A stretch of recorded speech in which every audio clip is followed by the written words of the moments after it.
You are listening to Sirva Soundbites, the official podcast of Sirva, a leading global relocation management and moving services company.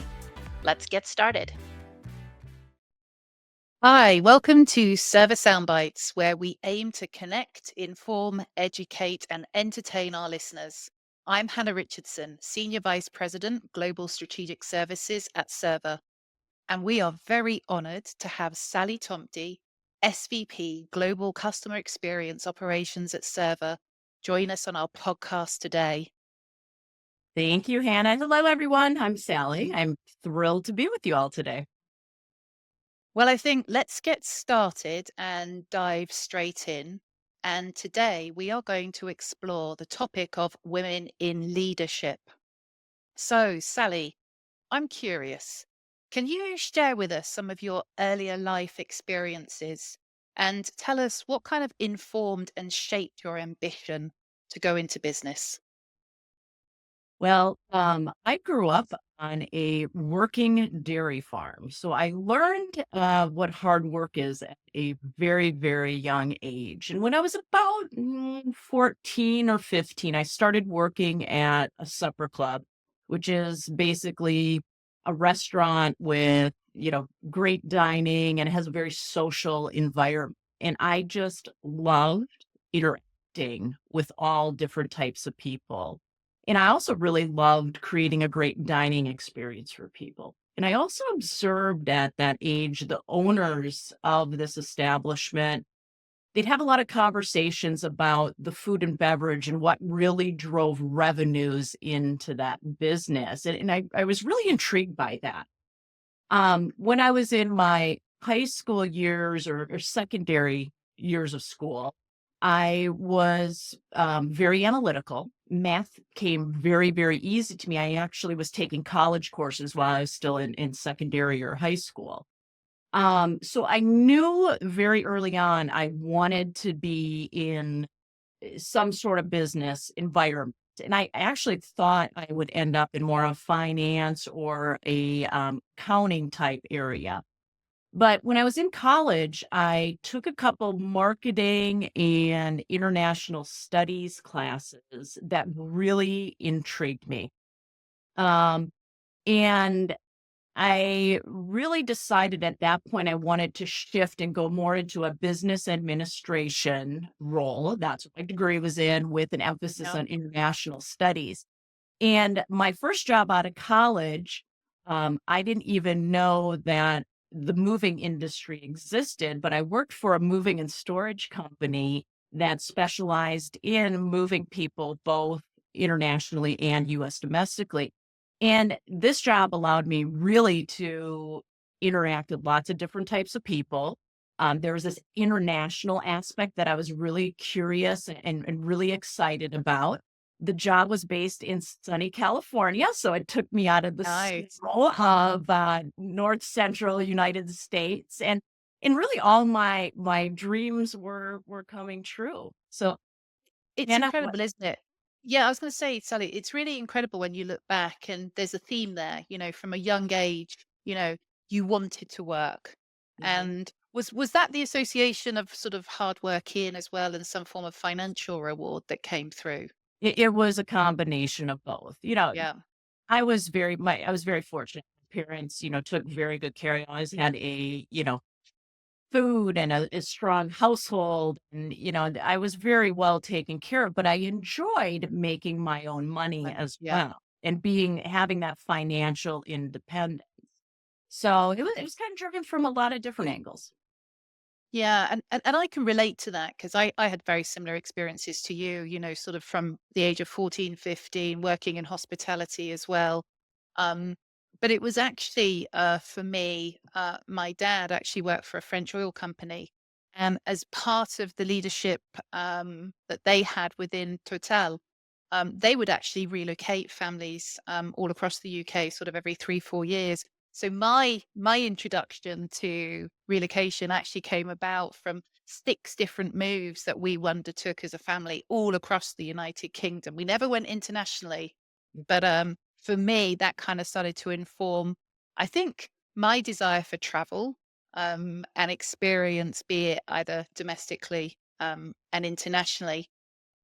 So, if we kind of shift gears a little, what does leadership mean to you? So you've had this great sort of grounding in part-time work. You've gone through to college. You've got your university degree. You have a passion that you've found now where you feel there's a connection with the relocation and moving industry. What sort of drove you into kind of moving from, some of the entry ranks into wanting to become a leader?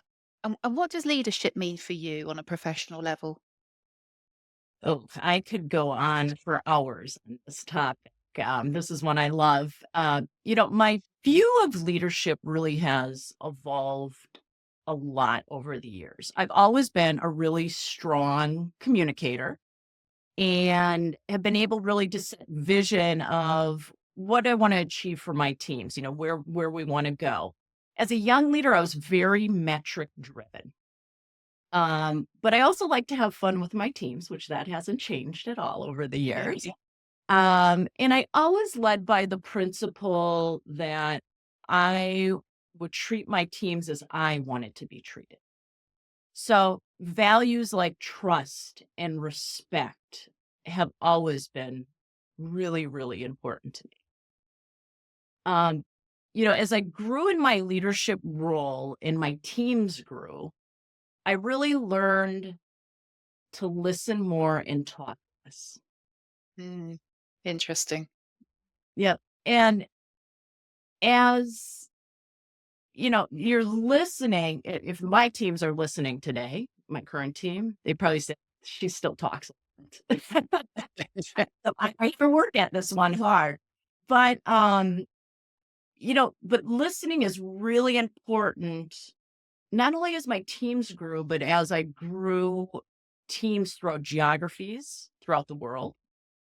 Um, and I learned that if I listened really carefully, I could find where people's passions are, Yeah. what unique skills that individuals or new teams maybe that I was taking over that they possess. And when you have these discoveries, it's like finding little pieces of coal.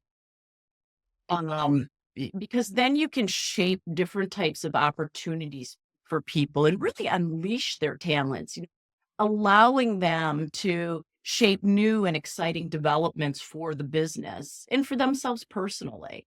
Um, and I learned you have to give people not only the approval to unleash this talent, but encourage them not to be fearful. For me, this is the most rewarding part of my job. I Yeah. really I thrive on allowing people to grow and develop. And I'm just picking up on that important theme that you shared with us around values. Um, and I can certainly again relate to that. I'm like you, very, very values driven, very clear on what my values are and what's very important to me. And I do think it's incumbent upon leaders to model those values in their leadership roles. I think there's a big piece that you touched on there around the criticality almost of about empowering and inspiring your teams to step forward, be brave, be courageous, but also holding true to yourself on what you value most. And I think we're very aligned in that sense of trust, loyalty. I think the other one that I would throw into the balance, into the mix for me is balance. I'm always looking to seek the balance, especially in, quite the turbulent world we live in today.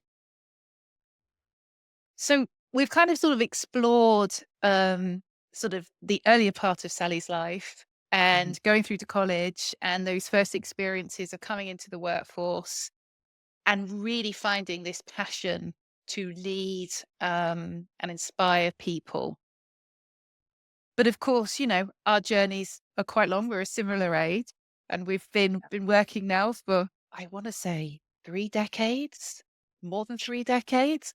I know Well, that's our secret. we don't look at y'all. But along that, can you share with us any moments where you felt you've had to make quite a bold move or maybe a pivot in your career? And just share a little bit with us Yeah. about that and the why.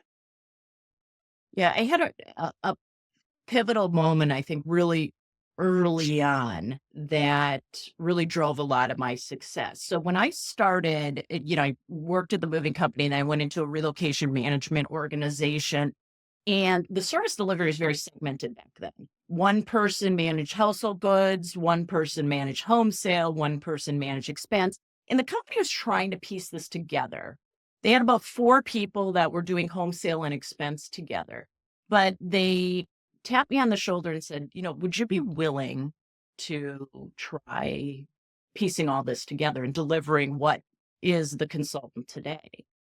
And I was 26 years old, never sold a home, never bought a home, had no clue. But I said, sure, I'll give it a try. And I had to study a lot. Like I really worked at it really hard. But what was really pivotal about that point in my career is leadership let me piece this experience together to allow me to give the outcomes that our customers needed.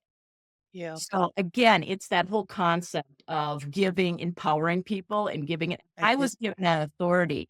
And from there, my career just really skyrocketed. And the next pivotal experience was I was in probably mid career, I was in a director level Mhm. and I was working for a company that acquired another company. And the SVP that I reported up to said, we'd like you to lead the integration. Well, I had been part of mergers and acquisitions as, a spectator, an employee of the company, but to lead something like that. And that was really pivotal because I learned so much. So I took a leap of faith and, you know, had never done this before, but I learned about culture, building culture. I learned about bringing people together. I learned to be agile because I didn't have a lot of data points and I was making decisions. I learned that I had to be able to, pivot sometimes. Um, again, I wasn't experienced in M&A work, but I was excited to try something new and I was curious and I was fearful. But I had a leader that Who was believed in you. believed in me and was gonna be by my Yeah. side. Yeah. So that was really pivotal for me as well.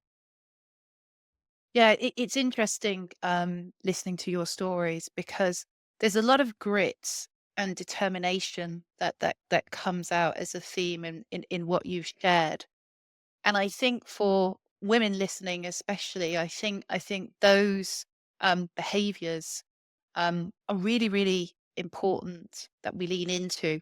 Mhm. Because you mentioned, there were fearful moments because none of us set out with the intention of failing. We want to set ourselves up for success and do the best we can.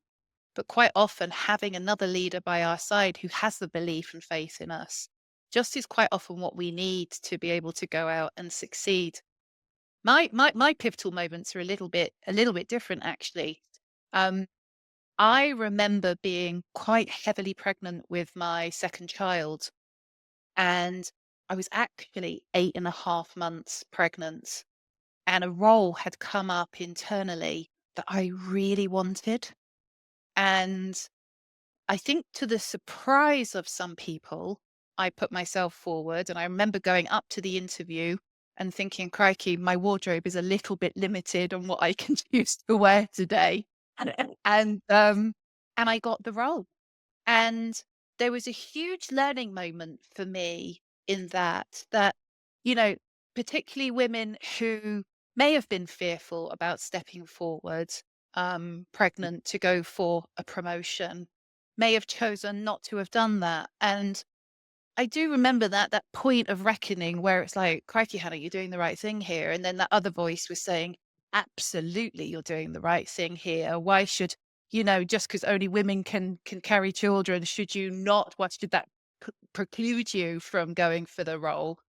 And I got the role. And I think that gave me an enormous amount of confidence that, um, despite what could be something that would hold you back, actually was really empowering. It was a very empowering moment. And I think, like you, very similar story.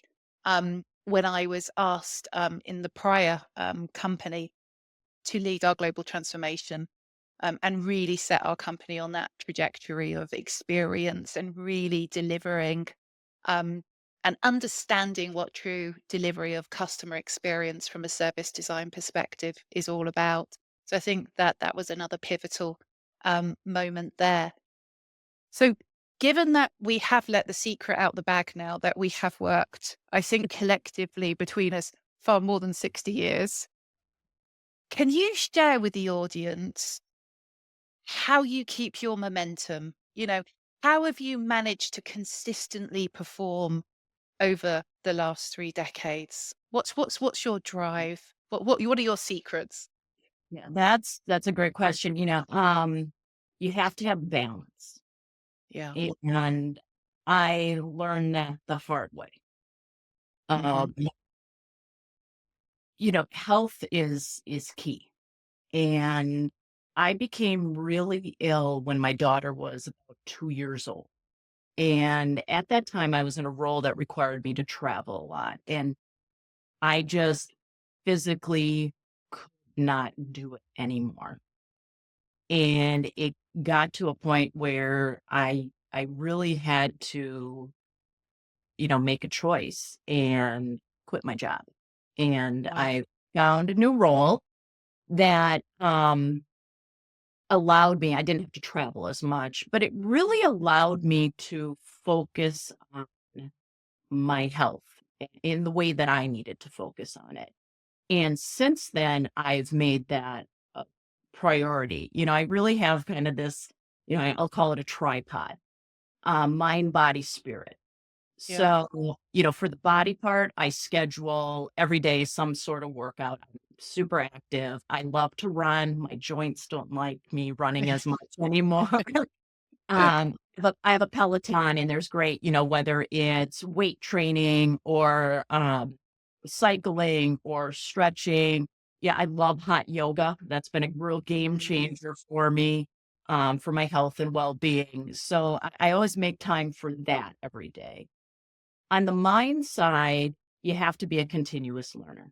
So I Yeah. always have a book or two that I have going at any given time. Um, and I take time every day to really focus on learning, whether it's listening to a podcast, reading an interesting article, whatever it may be. Because you need to continue. I'm curious. So for my own Mhm. well-being, I need to do that. And, it helps you to continue to evolve. Um, and then also on the spiritual side, I am a Christian and I take time every day to spend on that spiritual aspect of my life. So I find that, making sure I have these three areas as part of my daily ritual, you may call it, really keeps me grounded well, both personally and professionally. Yeah, and it's great to listen and hear how you approach those things because it is hard when, particularly you have a big job, Mhm. you're running at a pace of knots. Our roles can be all consuming. They never have a start and an end point. And then when you sort of overlay running a family as well, as we've both done through our careers, and then actually seeing to ourselves. I think the big piece for me is sleep. I feel that if I can get a good 7.5 hours sleep a night, I'm on fire the next day. I think as particularly as I've got older, um, I have been known to go to bed earlier and earlier and also wake earlier and earlier, but it just seems to suit the rhythm. Whereas when I was younger, it was later and later. And that's well, The that's alarms hard. got off. That's hard for you. You have those, American colleagues that wanna talk to you when it's time. They do indeed, they do indeed. But that's a good point, I've learnt my boundaries, I do tell my colleagues, my bedtime is 10 p.m. I am in bed by 10 p.m. I need my sleep. I need to rest. I need to switch off. But I think as certainly I've got into later life, um, I've found a passion, a love for weight training. I absolutely love lifting weights. It's something I'm very, very really, really passionate about. And I've now don't even set it as a goal or an objective. It's a standard in my life now. It's a non-negotiable. It's something I have to do 3 times a week. And once I've lifted some really heavy weight, I feel great. I feel super strong and can take anything on. And we did just touch on this about raising families. But can you just sort of share with us how you navigated motherhood and balanced family life, but also continue to grow your professional career? Because I know that's a question that many women sort of step back and think about, how do I how do I have both? Can you have both? What is the compromise? And I'm just curious about how you manage that. Yeah, I gotta be honest. I really struggled managing balance between Yeah. being a mom, a wife, and a professional. It Yeah. didn't it did not come easy to me at all. Yeah. Um, and thank goodness I had a very patient family at my side as well. That was key. I did win the husband lottery. I've been married to my husband for 28 years, and we've really created a true partnership when it comes to balancing those areas of our lives. Um, this is embarrassing to say. When I gave birth to my daughter, I held a meeting in my hospital room the day after I gave birth because I had this Yeah. um, the business could not survive without me mentality at that point in time. And it was really interesting. Once I was on maternity leave, I really enjoyed being a mom and my mindset shifted. Um, I knew I couldn't do that full time. I needed the Mhm. mental stimulation that I get from business interactions. Sure. I also need to provide for my family. Yeah. Um, But, it was really hard going back to work. I cried when I sent my daughter off to daycare, even though she was in great hands. So it was really hard early on trying to find that balance. But what I learned, and my husband really helped me with this, I had to learn to be present. When Yeah. you're on vacation, you can't be checking emails or taking calls constantly, or when you're at, our daughter's soccer game or, chorus, um, presentation. I had to he really helped me to understand that you just need to be present, whether it's you're present for work or you're present for home. You have to find that balance. I'm a natural planner, and what really worked well with me was on the weekends, I'd have the week ahead planned out really well. So I knew that, dinners, what we were eating, lunches were made, how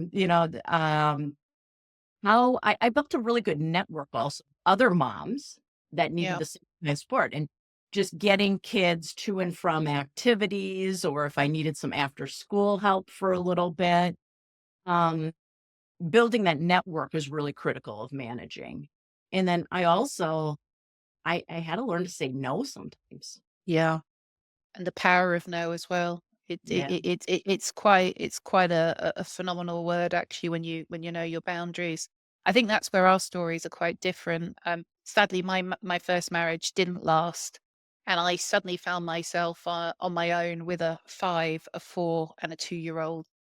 And that was tough. That was really, really tough having 3 children, and clearly needing to go out now and provide, for us as a family Yeah. unit of 4. And, I at this point, we're working in Big 4, having a 2.5-hour commute each way, and then coming home, and then picking up all the chores at sort of 7 p.m. at night. And yeah, that was a really tough period. But I think what we are able to do, I think, particularly as mothers, is learn to really multitask well. Mhm. Um, and we just seem to build this incredible layer of grit, determination. I think you really do go into survival mode, um, of really powering through and knowing that it is all down to you and you've got to perform in your job. You've got to hold that down. And ultimately raise your children to the best of the ability you can. And you're so right. I really identify with that. For me, it was my support network that got me through, and just really investing in that support network to carry us through and ensure that we were able to deliver and perform as we needed. So given the longevity of your career, what does the future mean for you as a leader? Where do you focus next, and what brings you purpose? Oh, there's so much still to accomplish in my Mm, career as a leader. I personally want to spend more time mentoring. yeah. Our organization has so much amazing young talent, and I want them to have someone to reach to when they reach those pivotal moments in their career, or they're feeling fearful to try something new. I mean, having I just know how from my story that I just shared with you, how important it is to have those people on your side, really to be able to turn to for advice or to Yes. brainstorm with. And that's really where I'm looking to spend more time as a leader. I do it formally, but I also do it a lot informally. And it's funny, how many opportunities, I'm sure you have the same, right? Yeah. Yeah. You're into a conversation, you're just naturally mentoring someone, and it just happens, right? Um, Yeah. Yeah, I also really look forward to extending this more into my community. I do some volunteer work right now to really support the homeless in my community, but really taking these professional skills that I've developed and just using them in a different way to really promote my community. So that's kind of what's on the future for me. How about you? Yeah. So very similar. I have a real passion for people like you. I love to see people grow and develop. I think it's sometimes we forget how much we have grown as professionals ourselves over decades Mhm. of work, and actually how much we are able to give back. And I think that's the piece that I'm really enjoying now. And again, reaching out into the broader community. I was last night I'm a person of faith too. So last night I was actually at our church PCC meeting, trying to sort of support the agenda on stewardship, and how we ensure that our church remains viable for the future. Um, so yeah, it's really sort of trying to give back into the local community where we can, and just continue to invest in those that we touch in our professional and day to day lives. So before we wrap, we are at time. Half an hour has gone super Uh, quick. So before we wrap our episode today, we usually ask our guests to provide us with a top tip. So what do you have for us, Sally? so um, so many, but it's don't be afraid to try something new. Especially when you think you don't have the skill set, I think you'll surprise yourself, um, on how well you can adapt and rise to the occasion, and don't be afraid to fail. I mean, I failed so many times in my career, and Yeah. that's really how you learn. So, Yeah. you Yeah. know, I love that. I love that. Right. And I think from my perspective, my call out is to everybody listening, be bold, be courageous. We are so much stronger than we realize. Yeah. So thank you so much, Sally. As always, a complete pleasure to have you on the podcast. And yeah, look forward to you coming back. Oh, thank you so much, Anna. Actually, the pleasure is all mine. This has been fun. So we have come to the end of our podcast episode today. Thank you for listening to Server Soundbites. If you enjoy our show, please click, subscribe, and share. And be sure to come back until next time. Until then, it is Hannah and Sally. And don't forget, Server provides everything needed to move talent and deliver experience. See you next time.